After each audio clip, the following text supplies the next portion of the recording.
Muito boa noite, caro telespectador. Seja bem-vindo à Opinião no Feminino, num dia em que vamos discutir 5 temas da atualidade. São eles a decisão do Conselho Constitucional de chumbar os recursos contra Manuel de Araújo, a tomada de posse dos órgãos autárquicos esta quinta-feira, a carta de Samora Machel Júnior ao Presidente da República, a evolução do caso Manuel Chang e lá mais para o fim, esta decisão da Procuradoria-Geral da República de ilibar antigos gestores do Mozabanco. Fazer a discussão de hoje conto com 2 convidadas, residentes, Jéssica Scaúque e Fátima Mbir, a quem desejar cumprimento. Muito boa noite, sejam bem-vindas ao programa. Muito obrigada. Muito bem, Fátima, hoje começo por si. O nosso primeiro ponto é esta decisão do Conselho Constitucional. Como vimos, negou provimento a 2 recursos do MDM e do Governo que queriam evitar a tomada de posse de Manuel de Araújo esta quinta-feira. Os recursos pediam essencialmente a revisão do Acórdão 27/CC 2018, 13 de novembro, que validou e proclamou Manuel de Araújo como presidente eleito do Conselho Autárquico Climano. O Conselho Constitucional diz que as suas decisões não são passíveis de recurso e sobrepõem-se a quaisquer decisões.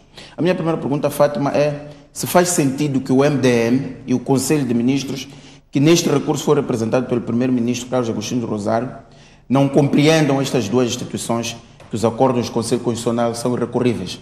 Se faz sentido este movimento do MDM, do Conselho de Ministros, para tentar deixar cair Manuel de Araújo? Muito boa noite, obrigada, município. Eu acho que não faz absolutamente nenhum sentido. Eu penso que foi uma muito má assessoria jurídica que as 2 entidades tiveram e é muito grave do ponto de vista do governo, que é o garante da constitucionalidade do nosso país. Então, se o próprio governo, o Conselho de Ministros, não consegue perceber que uma decisão do Conselho Constitucional é irrecorrível, e é preciso lembrar aqui que o Conselho Constitucional deliberou, validando os resultados eleitorais, considerando que não havia nenhuma irregularidade na candidatura do Manuel de Araújo. Obviamente que foi um golpe de azar, talvez, do próprio governo, que o Tribunal Administrativo se tenha demorado a responder, portanto, ao seu pedido de cassação do mandato de Manuel de Araújo, que chegou depois e que isso, por sua vez, afetaria a tomada de posse do mesmo. E aqui, mais uma vez, lembramos que o governo está a provar, ou provou, do veneno que muitos cidadãos neste país têm provado, que é o atraso no despacho de processos nos vários tribunais deste país, incluindo até o próprio Tribunal Administrativo, onde há vários casos que são submetidos ao Tribunal Administrativo e ficam lá sentados. Portanto, eu penso que não faz sentido. Não faz sentido absolutamente nenhum que se tenha recorrido de uma decisão irrecorrível. Está claríssimo que nenhuma, mesmo o Tribunal Administrativo, toma decisões acima do Conselho Constitucional. Então, eu penso que aqui foi uma intentona muito infeliz e que talvez se acreditava, quero crer que do lado do próprio governo havia a crença de que nós vamos conseguir isto. E o Conselho Constitucional seguiu a lei e eu penso que está de parabéns por isso, é preciso reconhecermos, apesar de só se ter limitado a falar da irrecorribilidade das suas decisões e não debater ou discutir a essência do próprio assunto. Essa quero ouvir a sua opinião. Tem a mesma ideia de que não faz sentido este movimento que o MDM e o Conselho de Ministros, na pessoa, segundo o documento do Primeiro-Ministro Carlos Agostinho do Rosário, fizeram para tentar evitar que Manuel de Araújo tomasse posse? Obrigada, município. Cumprimento a Fátima, cumprimento também aos nossos telespectadores. Sim, município, tenho a mesma opinião que, pronto, se assumirmos que a decisão do Conselho Constitucional é, portanto, conhecida, se assumirmos também que o governo tem ciência de que tudo que é deliberação do Conselho Constitucional, portanto, passa a ser facto. Portanto, isto quer dizer que os seus acordos são irrecorríveis. Se assumirmos que este mesmo governo também tem ciência de que a sua reclamação, a sua petição chegou a este órgão, a decisão deste órgão foi portanto, posterior à proclamação dos resultados portanto, das últimas eleições autárquicas. Então, acredito eu que não fazia nenhum sentido tentar recorrer de uma decisão que a lei já estipula ser irrecorrível.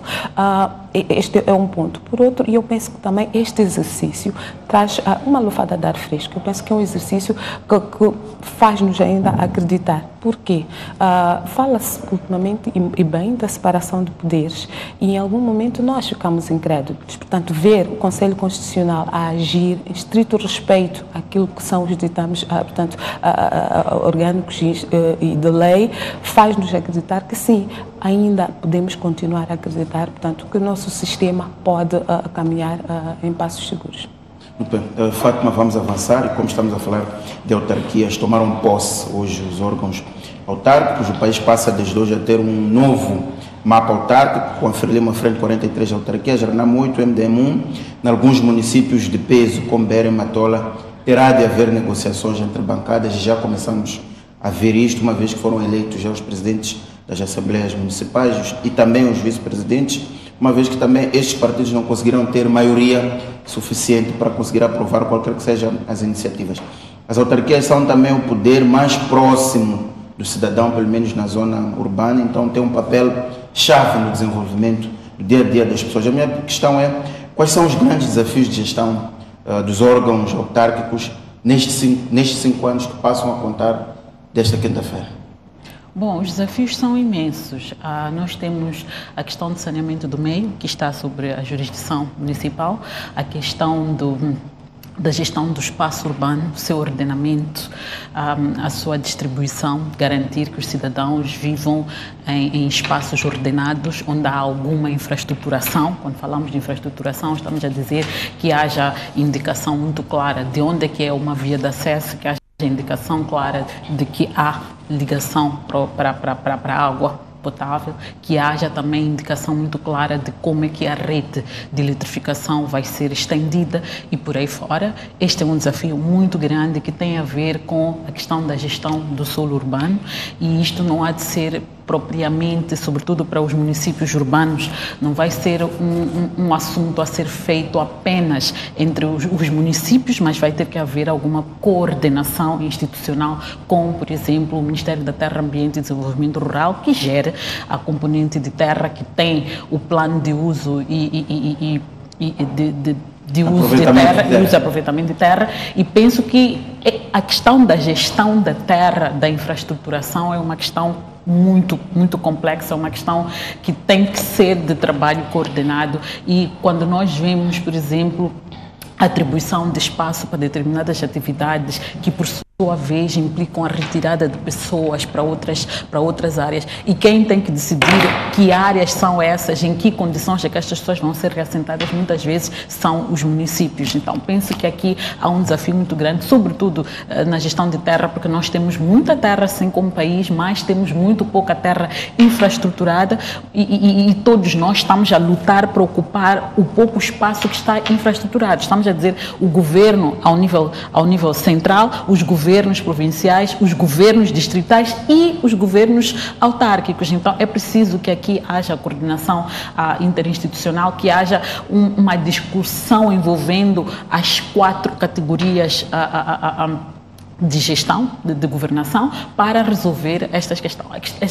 A questão do saneamento do meio, nós somos um país que ainda sofre ou é fustigado por doenças endêmicas. Estamos a falar da malária e de tempos em tempos temos a cólera também, e são problemas de saneamento do meio. E o município sozinho não vai resolver estas questões. Mais uma vez, há aqui a questão da coordenação interinstitucional. Quando falamos de saneamento do meio, não estamos só a falar da coleta do lixo apenas. Estamos a falar também de como é que os lugares baldios, os lugares propensos são geridos e como é que se resolvem os problemas. Por exemplo, quando nós dizemos que nas zonas urbanas sobretudo próximo da costa, há cada vez mais construções nos mangais. O que é que nós estamos a dizer? O que é que isso vai significar do ponto de vista de saneamento do meio? Então, penso que há desafios muito grandes e esses desafios não devem ser vistos só do ponto de vista do plano municipal, mas tem que ser um plano municipal que se conjuga com o plano nacional, porque afinal de contas a gestão, não haja dúvidas, tem faltado muito, porque a gestão é localizada para resolver um problema que afeta aquelas pessoas, mas que está identificado de forma mais abrangente. Vemos que sim, há esta descoordenação. Por exemplo, a gestão aqui da lixeira de Ulene, que em algum momento ficou-se na dúvida de quem gera o município, quem gera é o governo central por via do Mitader, e até hoje não há algum desfecho em relação a isso, porque as duas partes estão meio que bom. E nós, quem vai fazer o quê? E nós ficamos a ver as coisas acontecerem. A própria questão da gestão de terra, apesar de termos alguma clareza de que o município é quem gera, em algumas situações parece que é também a entidade governamental de nível central que resolve ou lida com isto. Apesar de que as leis sobre gestão de terra, por exemplo, estejam claras sobre os diferentes níveis de atribuição de terra. Eu vou dar um exemplo, vamos para um distrito como o Atiz, em que nós temos o distrito em si e temos o município, e alguns projetos que são aprovados pelo governo, que é representado ao nível do distrito, são aplicados ao nível do município. Como é que estas atividades, como é que este processo de gestão, de monitoria, etc., é feito pelo município ou pelo governo do distrito ou em coordenação? Então, acho que a municipalização não pressupõe que o governo abra mão. Exatamente, significa que há cada vez mais uma comunhão. Obviamente que há dificuldades de colaboração, quanto mais no contexto em que é um grupo de um partido diferente a governar. Então, eu acho que é preciso, em algum momento, esquecer as cores partidárias, porque o que se pretende no final do dia é servir às pessoas daquela jurisdição e, em alguns casos, na maioria deles, inclusive o próprio governo é que tem que fazer algumas subvenções financeiras para o funcionamento dos municípios. Este é um outro grande desafio, é que sem recursos financeiros, humanos e tecnológicos, os municípios não vão poder responder. Muito bem. Qual é o seu ponto de vista? A Fátima levanta aqui 2 pontos centrais: saneamento do meio, gestão do solo urbano, e levanta essa questão da falta de uma sintonia entre aquilo que são os objetivos do município e do governo central. Ok. Município, acho que os problemas que afetam diretamente foram largamente feitos chegar aos candidatos à altura da campanha. Água, saneamento, condições de segurança, iluminação pública, foram largamente trazidos a debate, e penso que os edis, agora eleitos que tomaram posse, tiveram oportunidade de refletir e trabalhar sobre isso. É aqui, para mim, onde começa o desafio, onde vamos ver o que é que mudou, ou o que é que estes edis, estas formações políticas, partidos aprenderam e vão trazer de novo. Aqui vou pedir emprestado um termo que foi trazido a meu conhecimento por um professor que eu admiro muito, que é o glocal. Vamos ver de que forma é que esses problemas globais vão ser coordenados, vão ser perceptíveis, vão ser trabalhados para resolver problemas globais. Vamos poder perceber como é que um solo muito bem localizado pode ser gerido, essas suas experiências, e trazer satisfação para os seus povos, para que possamos dizer que globalmente Moçambique tem ultrapassado, por exemplo, questões muito concretas que hoje o mundo todo faz. Ganhar dinheiro com resíduos sólidos. O nosso lixo.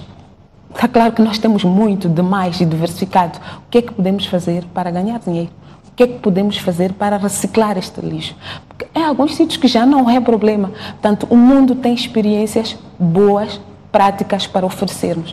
Mas nós teimamos em continuar a fazer as coisas do mesmo jeito. Portanto, penso que fará diferença quem puder olhar para estas questões de forma progressista. Fará diferença também quem puder, a Fátima falou aqui de subvenções, eu diria quem puder olhar para o seu território e não olhar para aquilo que é comum a todos, mas suas particularidades. Temos território que é bom em agricultura. Nessa agricultura podemos falar do milho, outros podem falar do feijão, outros podem falar do amendoim. Podemos tratar estas O particularidades. que quer dizer? Falta uma gestão estratégica de gestão dos municípios. Exatamente. É necessário a integração, é verdade, olhar para o país de forma global, de forma integrada, mas não podemos andar longe das especificidades. O conteúdo local, o que é que Maputo tem de diferente, ou pode oferecer de diferente, pode ser explorado comparativamente a Matola. O que é que Matola pode dizer, afirmar diferente de Quamba, por exemplo? Eu penso que os GDIs eleitos ouviram as preocupações dos municípios. Cabe a eles agora, neste mandato, mostrar de que forma eles vão fazer diferente. E é claro que nós, se continuarmos a ouvir falar de igual forma por todos os nossos 53, 54 municípios, ao Conselho de Autarcas, alguma coisa não está bem. Uns têm que se notabilizar pela agricultura, outros têm que se notabilizar pelo turismo. E mesmo na agricultura, uns têm que se notabilizar mais pela cultura do feijão, porque é isso que faz a diferença. Portanto, eu insisto que a maneira como estes GDIs vão se apresentar, vão desenvolver parcerias, acordos de milagem, vão procurar no mundo quem tem mesmas condições que as suas. E aí vão poder falar a mesma língua e vão poder também, inclusive, mobilizar parcerias. É claro que aquilo que são subvenções, aquilo que eles recebem do governo, não vai servir para ir além, e acredito que eles têm consciência disso. Então, é preciso surpreender-nos pela positiva. E este fator surpreender-nos pela positiva vai mesmo significar que eles comecem a falar diferente, a apresentar resultados diferentes. Muito bem, vamos avançar para o nosso terceiro tema. Desta feita, a carta de Samora Machel Júnior, Presidente da República. Fátima, notamos que nesta carta Samora Machel Júnior faz uma descrição negativa sobre a saúde do país e do partido no poder, diz que o Estado da Nação é crítico e que a Frelimo enfrenta a maior de todas as batalhas. Na Praça dos Heróis, no dia 3 de fevereiro, disse mesmo que alguns ideais de Samora Machel foram abandonados. Vamos dividir a nossa análise em duas partes. Primeiro, quero ouvir a sua interpretação desta carta relativamente ao conteúdo, aquilo que está escrito nesta carta. Qual é a sua opinião, Fátima? Eu penso que é uma carta bastante profunda e que faz, de facto, menção àquilo que nós, enquanto cidadãos comuns, vemos que são os grandes desafios do nosso país. E o mérito desta carta reside no fato de vir de quem vem. É de um membro do partido que integra o Comitê Central e é filho de quem ele é. Então, acho que é uma carta a tomar-se em conta, é uma carta bastante relevante, até porque é uma das poucas pessoas do partido que conseguiu, em algum momento, não obedecer aquilo que se chama de disciplina partidária ao aceitar candidatar-se de forma independente após ver a sua intenção de ser candidato pelo seu partido reprovada de forma não transparente. Então, eu acho que este documento é bastante profundo por trazer de facto as questões que nós concordamos com elas. Nós reconhecemos que o país está numa crise nunca vista. E não é uma crise que nós temos que olhar de forma isolada, pensar que é uma crise que surgiu do nada. Esta crise, uma parte, é resultado, de facto, do contexto internacional, se podemos dizer, para um país que colocou grande parte das suas esperanças na indústria extrativa, esperava que o carvão fosse dar aquele impulso. O gás de Panditemani não está a ser lá grande coisa conforme as expectativas que tínhamos, e depois a demora na aprovação dos planos das decisões finais de investimento das multinacionais. É preciso lembrar que a decisão final de investimento tinha sido prevista para 2013, foi sendo adiada, e só a partir de 2017 é que fomos vendo essas decisões finais de investimento a ocorrerem. E, a meio de tudo isto, nós vimos o país a ser sancionado por causa de uma decisão política muito mal tomada, por uma ação criminosa de um grupo de pessoas que têm acesso à administração pública, ao poder. Das dívidas do poder. Ocultas. Exatamente. E as dívidas ocultas não vamos olhá-las de forma isolada. Elas são, na verdade, a cereja num bolo que já estava corroído por dentro, que simplesmente desabou. Então, acha que esta radiografia que Samora Machel Júnior faz é assertiva. É assertiva sim, e faz sentido ser colocada no fórum em que foi colocado para ver o debate necessário. O que ele está a dizer, em outras palavras, na percepção que eu tenho, é de que o partido tem que sentar, repensar e, como ele disse bem, é preciso que o partido volte a aproximar-se do povo. Porque o partido, de facto, distanciou-se do povo, esqueceu que a sua função primordial, e como diz a Constituição da República, no número 1 do artigo 74, os partidos políticos são um mecanismo de participação política. O cidadão integra um partido para poder dar a sua contribuição para o seu país, não é para outra finalidade. Então, se o partido se está a desviar do seu papel primordial, que é criar um conjunto de pessoas para de forma comum, implementarem um plano em benefício do país, então as pessoas que integram esse grupo têm que reagir, porque elas ficam, de certa forma, cooptadas com a ideia que se tem. Para mim, por exemplo, quando eu vejo a forma como o Partido Frelimo está, a liderança do Partido Frelimo está a lidar com o assunto das dívidas, eu coloco todos os cerca de 4 milhões de membros da Frelimo na mesma panela. Uns dizem que não é justo, outros dizem que é, e eu acho que é justo, porque as pessoas não se pronunciam contra essas mesmas dívidas, tirando umas honrosas exceções que nós vimos virem publicamente e se distanciarem da situação. Então, as pessoas têm que dizer que não concordam, que é preciso mudar as coisas. Então, eu acho que ele fez o certo e deveria inspirar outros membros do partido, independentemente de quem eles sejam do ponto de vista de peso. Não precisa ser filho de heróis do antigo presidente, não precisa ser membro do Comitê Central, não precisa ser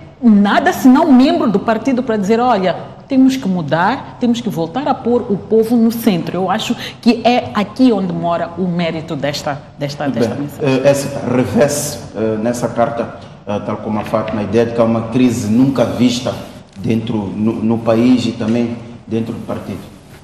Bom, primeiro, município, permita-me dizer que a carta, eu tive a oportunidade de ler, traz questões que algumas são faladas já há muito tempo. Eventualmente, o que pode ter acontecido é que Samora Machel Júnior apropriou-se delas, não é? Num documento em que tem outras questões também que na radiografia dele fazem parte, portanto, da nossa vida diária. O que é que isto quer dizer? Que há questões, algumas muito particulares de gestão do Partido Frelimo, que é o partido de Samora Machel Júnior, que ele quer discutir ou gostaria de ver serem discutidas entre ele, o Comitê Central, o Partido Frelimo, o Presidente da República, o Secretário-Geral, que também é um dos destinatários desta carta, naquilo que ele chama de uma reunião magna. Portanto, um momento em que olhar-se-ia para o país de forma aberta e, consequentemente, do Partido Frelimo, por ser o partido que sustenta o governo desde a independência. E por que enviar esta carta justamente agora? Porque, pelo que eu percebi da carta, também entende Samora Machel Júnior que o país está a atravessar uma grande crise. E esta crise pode ser por conta da liderança que se vive, como pode ser por conta de vários fatores, incluindo conjunturais internacionais. Mas, resumindo, o que ele consegue ver é que há uma crise. É preciso sentar, é preciso falar, é preciso discutir alguns desses pontos, é preciso discutir esta crise e encontrar soluções. Algumas destas soluções são a aproximação, que ele diz que não se verifica mais entre o Partido Frelimo e o povo. Algumas destas soluções seriam encontrar ou voltar a comungar daquilo que seriam os ideais de Samora Machel, quais exatamente não vêm lá, mas acredito que nessa magna reunião, eventualmente ele ou qualquer outra pessoa iriam partilhar estes, portanto, ideais de Samora Machel. Acha que há espaço para essa magna reunião? É uma pergunta complicada, porque não sei se essa magna reunião seria algo extraordinário ou seria dentro daquele calendário político, podemos assim chamar, calendário organizacional da Frelimo. Eu sei que existem algumas reuniões, não sei primeiro o que seria uma magna reunião, se seria o Congresso, se seria a reunião do Comitê Central, seria uma reunião de célula, não sei o que seria, mas quero aqui imaginar, ou posso supor que seria uma reunião mais abrangente. Então, das duas, uma, ou o Comitê Central, que tem o poder de dirigir o partido entre congressos e também de produzir decisões, ou seria o próprio Congresso. Portanto, seria a convocação de um Congresso extraordinário. Portanto, isto faz-me acreditar que há a possibilidade disso acontecer. Seria na calendarização normal do partido ou chamar, portanto, convocar um evento extraordinário. Portanto, penso que cabe aos destinatários e que estão bem identificados no documento. Portanto, aquilo que vi, a carta é endereçada ao Presidente da República, com conhecimento dos presidentes honorários, portanto, dos 2 presidentes honorários, que são também antigos presidentes do país, de Moçambique, e do secretário-geral, portanto, que é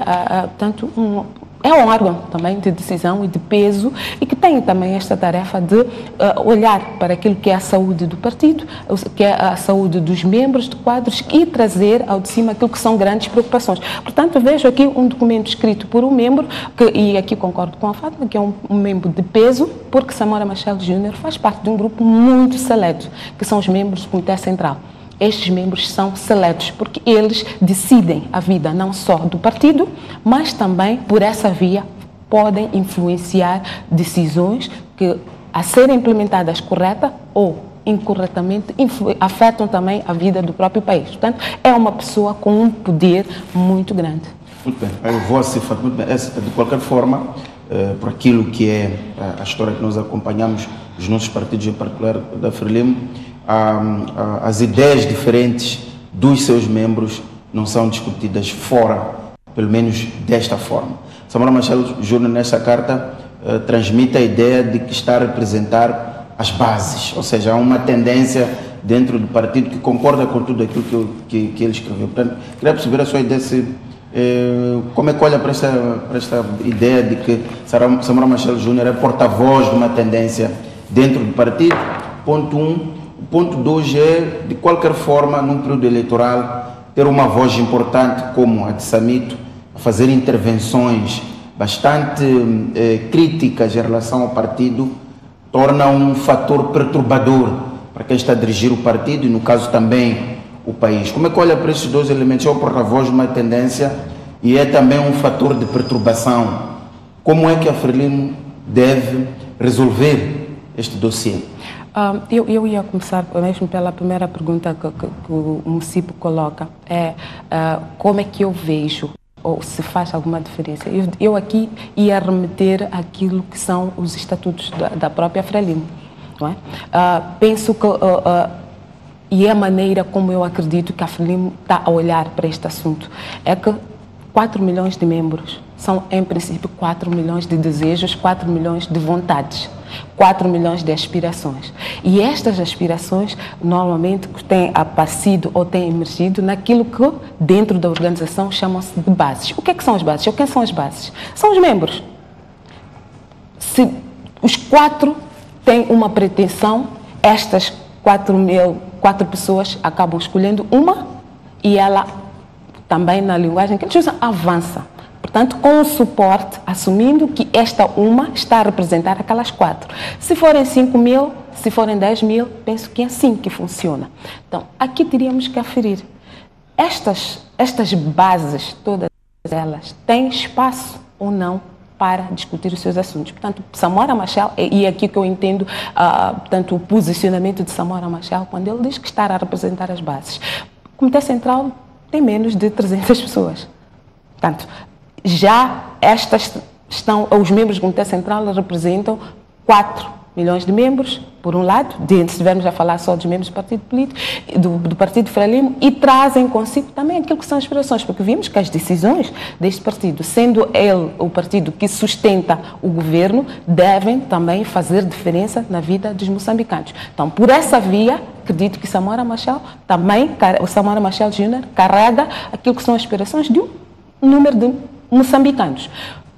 Seria, ou esta é a via que ele encontrou, por um lado, e por outro, é a via correta para discutir? Eu aqui havia de pôr dois pontos cruciais. É que ele tem espaço, repito, insisto, Samora Machel Júnior é uma figura privilegiada, tem espaço privilegiado.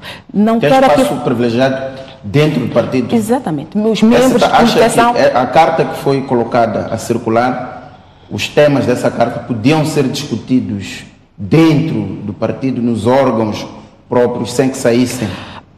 Uma via que parece-me a mais correta. Mas este tipo de manifestações de Samora Machel Júnior não pode denunciar algum déficit de diálogo interno? Algum bloqueio de comunicação é uma das coisas, é uma das possibilidades que ele tem avançado muito, que algum déficit, aliás, é uma das questões que ele traz na carta, portanto, algum déficit de comunicação, algum bloqueio para discutir algumas ideias, algum bloqueio para que as ideias dele ou dos moçambicanos fluam, porque não é só fazer o delivery. É preciso também ter o feedback. É preciso também que haja alguma resposta. E estas respostas não creio que sejam de sim, não. Tem que ser uma troca de ideias, porque existem posições, eventualmente seja o caso de ou ajudar a outra pessoa a demover das suas posições ou construir pontes. Portanto, Samora Machel Júnior, nesta carta que eu percebi, denuncia também isto. Uma das coisas que ela alega é que há um déficit desta comunicação. Então, o município pode ser que ele, sendo uma pessoa privilegiada, mesmo assim, não encontrou ou não tenha encontrado espaço até então para discutir estas questões com a liderança do partido, e ele acha que, se calhar, não seria agora uma conversa bilateral, posso assim dizer, mas que poderia se alargar a base para outros membros. Daí a referência a esta reunião magna. Muito bem. Fátima, Samora Machel Júnior, como um porta-voz de uma tendência dentro do partido, o fato de ser um elemento perturbador também da direção do partido. Isso temos em conta que desde o ano passado que Samora Machel Júnior tem tido essas intervenções e a possibilidade de um déficit de diálogo interno que abre caminho para que Samito faça fora a crítica que devia fazer dentro. Sim, eu por acaso, enquanto a Écita falava sobre como funciona, digamos, o Comitê Central, eu ia pensando cá para mim, sendo ele membro do Comitê Central, aliás, sendo o Comitê Central primeiro um grupo de pessoas seletas, usando a palavra citada pela Écita, como é que os interesses ou as preocupações dos demais ou das tais bases são representados em sede do próprio Comitê Central? É uma reunião que discute assuntos, mas em que medida é que todos os assuntos são discutidos? Qual é a hierarquia de seleção dos assuntos importantes e não importantes? E depois, como é que é possível que, sendo o Comitê Central esse órgão que toma decisões sobre os destinos do país, talvez, estou a assumir, no sentido, vamos dizer, no sentido otimista, que ele tome decisões em benefício do país, mas quando nós olhamos para a realidade do país e que é descrita por Samora, é totalmente diferente. Então, se há uma realidade do país que difere daquilo que é o plano que o Comitê Central desenhou em relação a este mesmo país, eu acho que é legítimo que se sente e se discuta. Que não, nós não estamos aí no caminho certo. Agora, a questão é quais são os mecanismos que existem, que estão disponíveis para se fazer essa discussão e fazer as correções necessárias. Por exemplo, a decisão da bancada do Partido Frelimo, que foi muito na lógica da disciplina partidária, de decidir, de votar favoravelmente pela inclusão das dívidas ilegais. Houve uma comissão de inquérito que claramente disse que foram ilegais, que extrapolaram ou que passaram por cima da própria Assembleia da República, que é um órgão soberano. Mas o Partido Frelimo assim o fez e há um comitê central. Não sei se percebe o ponto aqui. Como é que é possível, e esta é uma questão que é trazida com profundidade pelo Samora Machel na sua carta. É como é que é possível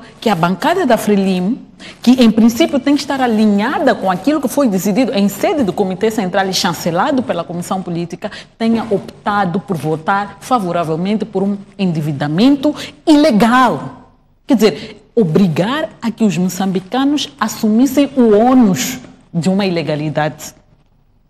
Então, isto eu penso que nos traz traz à superfície a questão de fundo.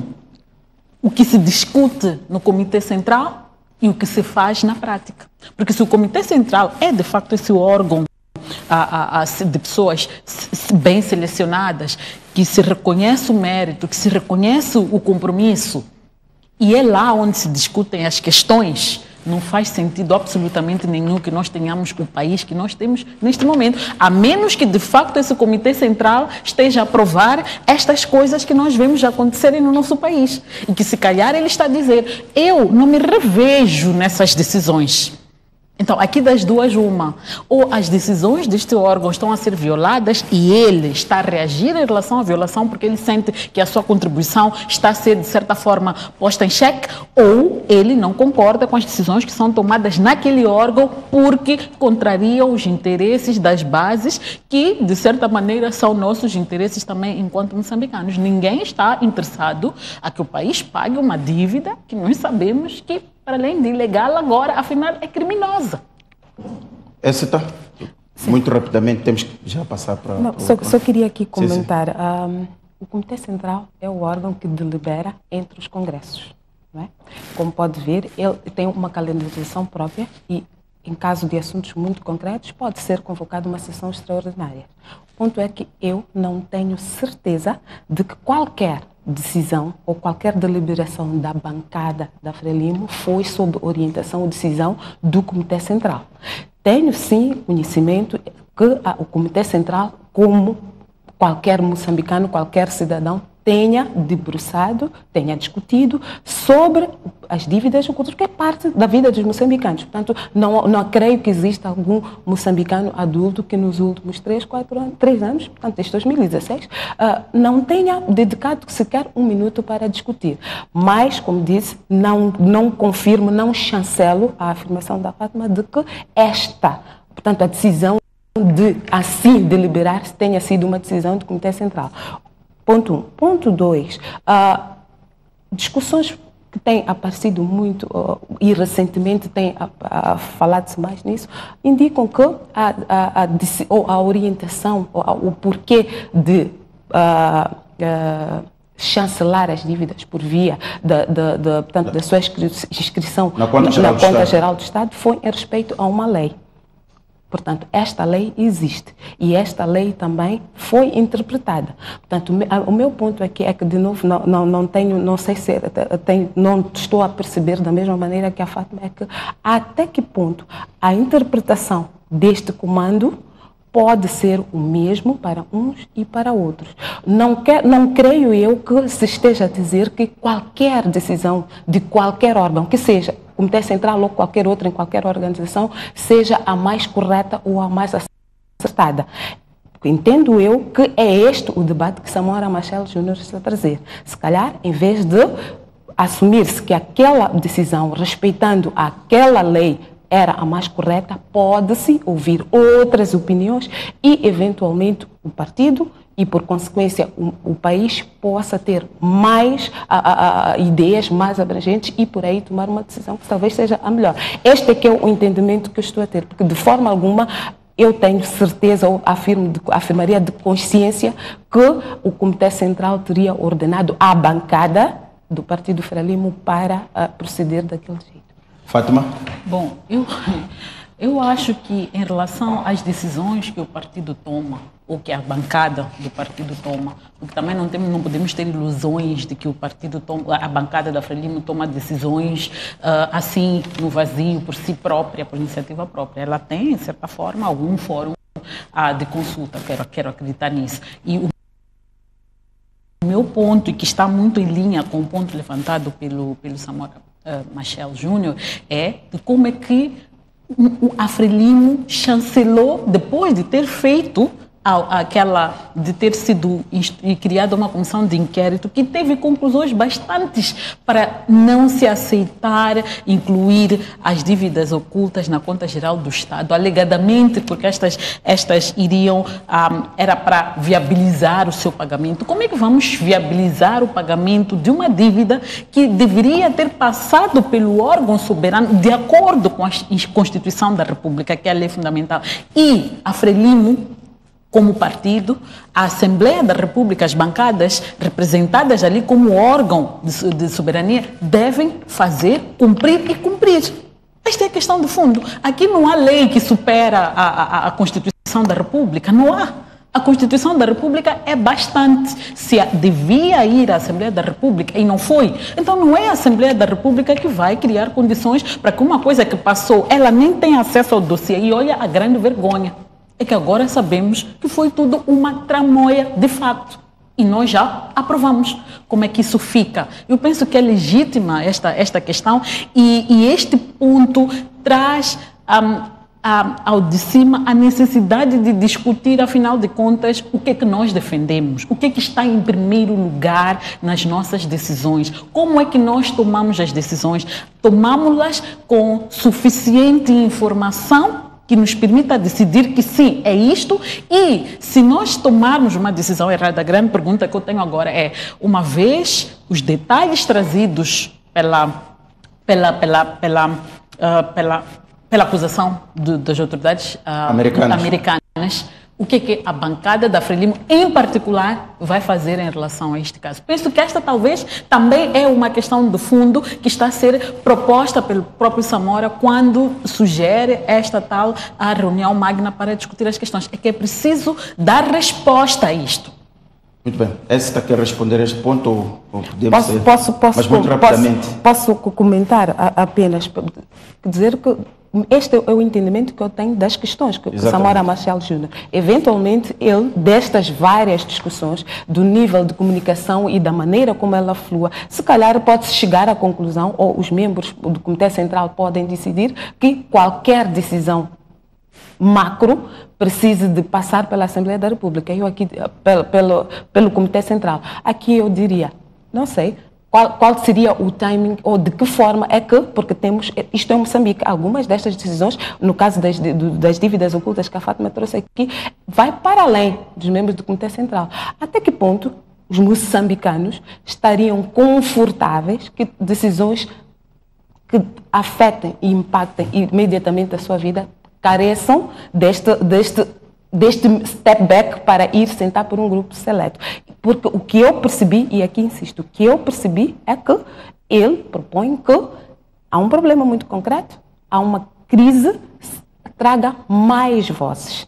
Assumindo que este Comitê Central, que eu acho que é um grupo privilegiado, onde Samora Machel se encontra, tem esta possibilidade de discutir assuntos. Não são todos.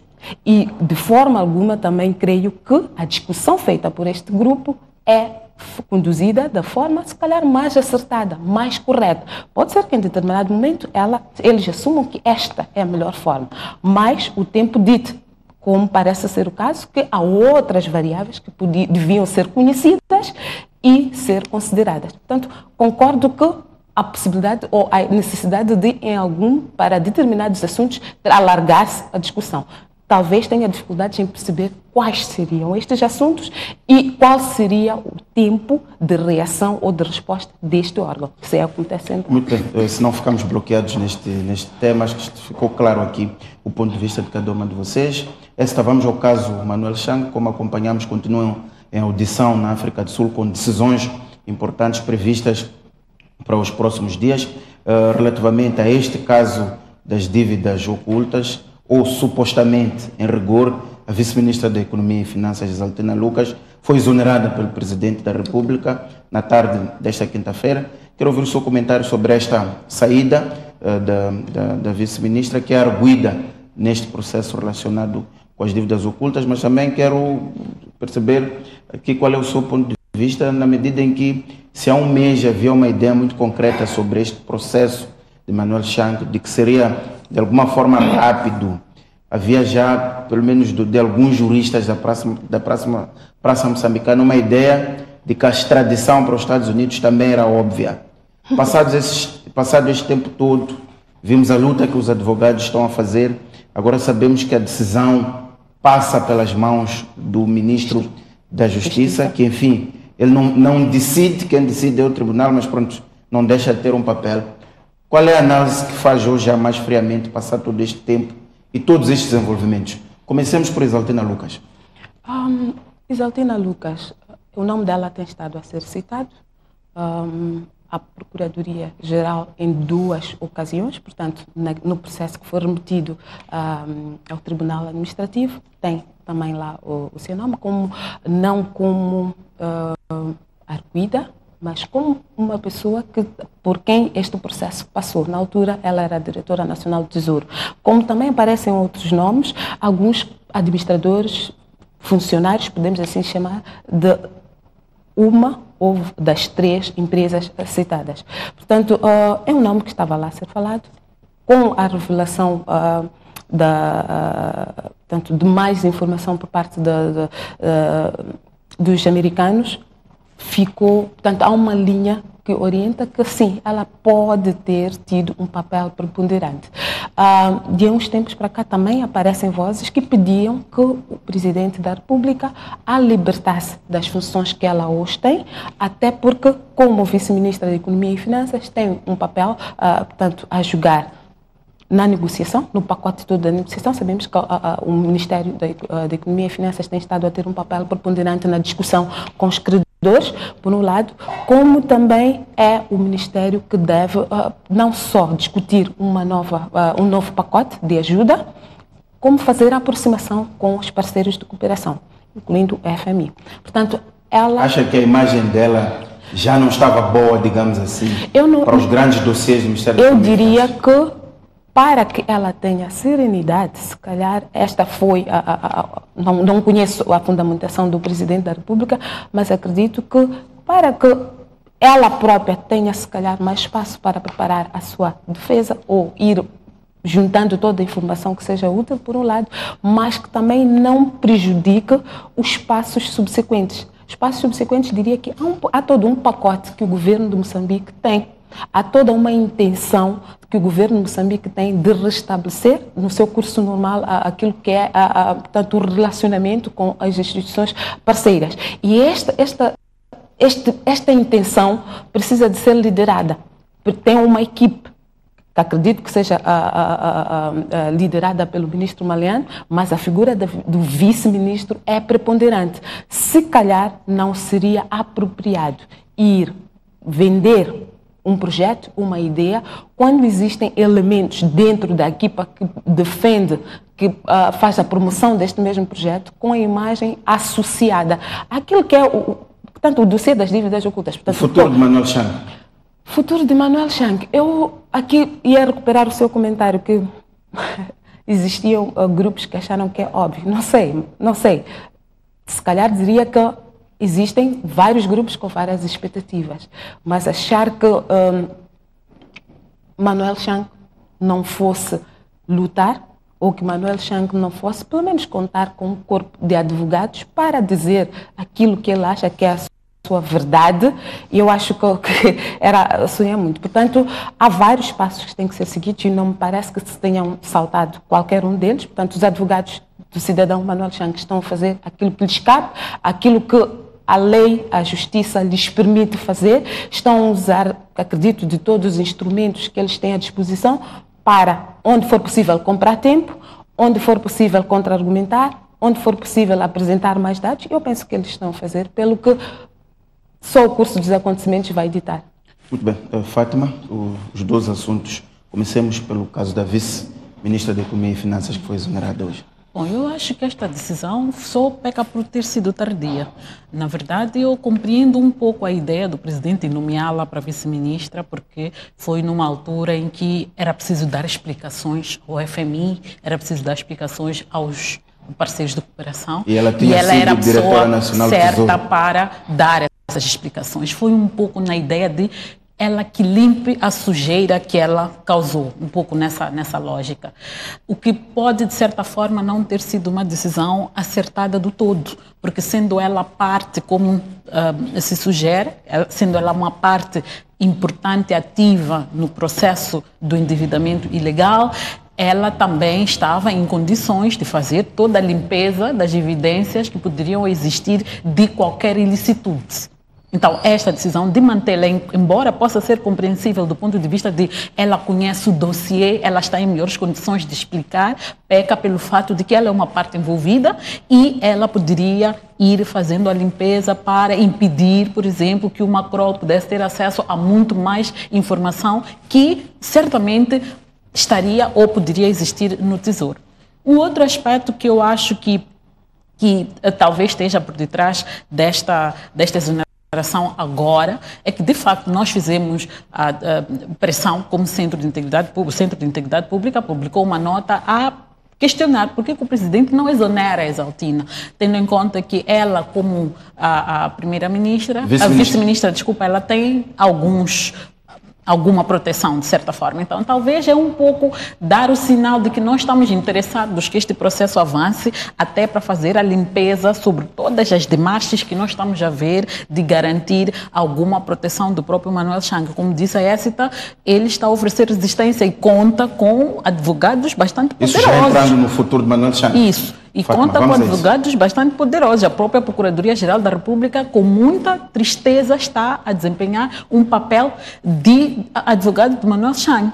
Ora, este ganhar tempo, este criar essa situação de vamos meter um pedido aqui e um pedido submetidos temporariamente, de forma incompleta, não deveria etc. fazer esse papel de exigir a transferência de Manuel Chang para ser julgado no seu país? Não deveria. A Procuradoria-Geral da República deveria ter agido antes dos americanos. A nossa Procuradoria não pode agir a reboque. Ela tem que ter agenda própria. Ela está a investigar esse assunto desde 2015.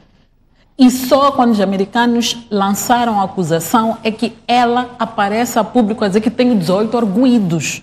Desses 18 arguidos, esta mesma Procuradoria não fez o mais básico. E o mais básico seria fixar as medidas de coação, que são estas que está agora a tentar, tendo o Chang lá. Então, isto nos cria desconfiança e a ideia de que não, no final do dia, esta Procuradoria não está a buscar a verdade jurídica ou a justiça, efetivamente, mas proteger este mesmo Chang. A questão que eu coloco é, ok, vamos aplicar estas medidas de coação, o Chang vai ser detido, de acordo com o pedido que foi já submetido, ele vai ser detido e depois disto o que é que acontece? Por que ele não foi antes? E quem nos garante, inclusive, que quando ele ia a Dubai, ele não estava a fugir? E a Procuradoria não tinha agido, tendo supostamente, porque não sabemos, agora sabemos que ele é um dos arguidos. Se ele era arguido, como é que ele pode ir a Dubai à vontade, como um cidadão comum, como um município, a Fátima Écita e tantos outros lá fora, sendo ele arguido de um processo bastante importante? Quem nos garante que ele não estava a ir também lá ter com os seus comparsas da negociata para poder enviesar todo o processo investigativo? E esta Procuradoria só nos aparece agora com estas demarches de queremos o nosso prisioneiro, o nosso criminoso, o nosso cidadão aqui para vir responder aqui, a quê? E o risco dele vir para aqui, eu estou numa situação de uma cidadã que não acredita na justiça, infelizmente, então, e não é por vontade própria. Deve ser extraditado infelizmente, para os Estados Unidos. Infelizmente. Tem a mesma opinião de que Manuel Chang deve ser extraditado, face à desconfiança que existe em relação às nossas instituições de justiça? Eu continuo a achar que nós devíamos cobrar existindo inoperância, existindo algum desconforto com as nossas instituições de justiça, nós temos que cobrar que elas realmente funcionem. Portanto, neste caso concreto, eu penso que é um direito que assiste ao cidadão Manuel Chang tudo fazer para encontrar respostas. Lamento que esteja-se a passar a ideia de que a Procuradoria esteja a fazer parte deste jogo, mas a luta do cidadão Manuel Chang, pagando os seus próprios advogados, esgrimindo todos os argumentos, eu penso que é legítima e justa, qualquer um faria, para assuntos tão grandes como estes, como também de pequena monta. Eu penso que é o que nós fazemos, sempre temos que uma situação, nomeamos advogados e sempre queremos que a situação se resolva do melhor contento. Portanto, todo o desconforto que nós sentimos está cada vez a ficar ruidosa, portanto temos estado a gritar cada vez mais alto que não confiamos, não estamos satisfeitos, que o nosso edifício todo da administração da justiça é inoperante.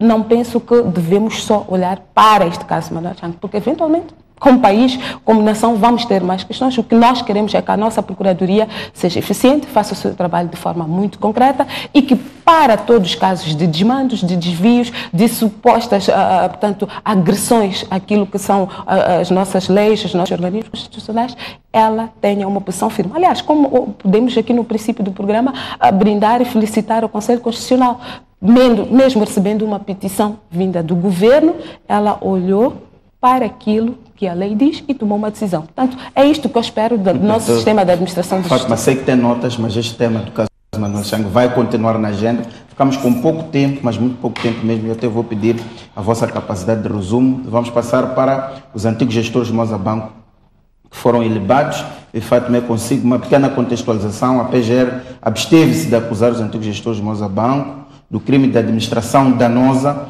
pelo qual foram denunciados pelo Banco de Moçambique e incorriam uma pena de prisão entre 2 a 8 anos.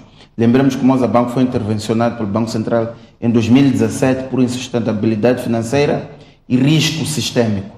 A Procuradoria diz no seu despacho de abstenção que não há elementos que provem que os antigos gestores do Mozabanco sejam culpados pela crise a que esta situação financeira chegou. Fátima, a minha pergunta é, até que ponto esta posição da Procuradoria-Geral da República não reabre a discussão se foi certo ou não a decisão de intervencionar o Mozabanco nos moldes em que essa intervenção foi feita? A minha resposta à sua pergunta seria até que ponto é que a Procuradoria fez investigações adicionais à denúncia feita pelo Banco Central. Porque pode ser que a Procuradoria tenha só se atido aquilo que foram os fatos arrolados pelo Banco de Moçambique e não ter feito investigações adicionais. E, mais uma vez, nós temos, infelizmente, a experiência de um país onde as instituições que devem fazer investigações, quando querem proteger os indivíduos, fazem investigações mal feitas para justificar que não há elementos para avançar. Aqui o grande pecado é do próprio Banco de Moçambique, que não se constituiu assistente, porque estaria em condições o próprio Banco de Moçambique, talvez, em solicitar que houvesse alguma pronúncia em relação a este caso para que ele avançasse e se provasse em tribunal que efetivamente não há elementos que impliquem estas pessoas à responsabilização. A mim custa-me muito acreditar numa decisão que comece e termine na Procuradoria-Geral da República. Então, eu acho que aqui há muito que se pode questionar, obviamente, que este assunto vai resvalar, porque as pessoas que se sentiram lesadas e foram ilibadas pela Procuradoria-Geral da República vão querer a reposição do seu bom nome, não haja dúvidas, e é justo que isso aconteça. Agora, em que medida que esta decisão da Procuradoria reflete um trabalho exaustivamente realizado? Eu tenho imensas dúvidas, como eu disse, não confio na Procuradoria. Aliás, se a Procuradoria tivesse interesse em relação ao caso Chang, por exemplo, agiria sobre os restantes 17 arguidos, e desses 17, há 2 que são citados no caso dos americanos, que não está acontecendo nada com eles. Então, para mim, esta Procuradoria é, de facto, advogada de situações que não deve ser. E nós não vamos ter uma Procuradoria diferente daquela que a ECTA está a sugerir, enquanto não se mudar a forma como esta Procuradoria é indicada, como ela funciona e por aí fora. ECTA, 2 minutos para esta decisão da Procuradoria-Geral da República de ilibar antigos gestores do Mozabanco. Tem a mesma desconfiança que a da Fátima relativamente à ação da Procuradoria-Geral da República? Não tenho. Não tenho porque não, confesso aqui que não fui muito a fundo, não me debrucei muito a fundo sobre a fundamentação da PGR. Pude ver rapidamente que ela diz não encontrar indícios de uma série de questões que foram, entretanto, trazidas a lume pelo Banco Central.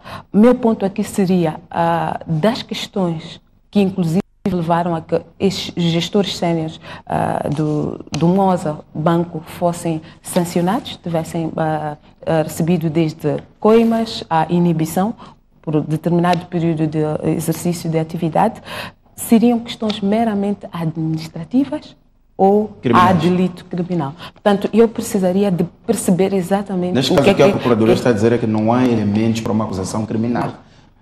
Portanto, é aqui que eu precisaria de perceber melhor o fato de não ter um procedimento, por exemplo, escrito, conhecido por todos. E é preciso dizer que os gestores do Moza sempre contestaram e disseram que esses procedimentos existem. Eventualmente não estejam lá nos padrões requeridos pelo Banco de Moçambique. Eu lembro que, inclusive, discutimos aqui algumas questões que, se calhar, fosse o caso de começar do princípio, passa a redundância, dizer que as instituições devem, por exemplo, reportar naquele modelo. Portanto, há aqui questões que não estavam lá claras. Uns dizem que nós temos, os outros dizem que não. Vocês, se têm, não está neste formato. Portanto, há aqui uma luta entre questões administrativas e se elas podem ser aprofundadas para questões penais. Portanto, eu penso que é uma questão de dirimir argumentos. Não creio muito que seja o caso de estes mesmos gestores voltarem lá. Porque, como disse, por se calhar há de haver o tal espaço para se cavar mais fundo,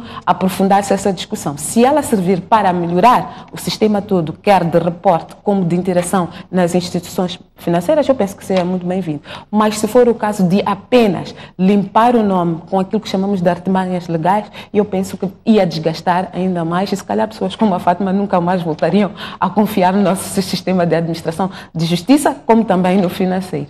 Muito bem, os nossos 60 minutos estão esgotados. Agradecer a vossa presença, esta é a Fátima Mbir. E assim, caro telespectador que nos acompanhou. Até a próxima quinta-feira.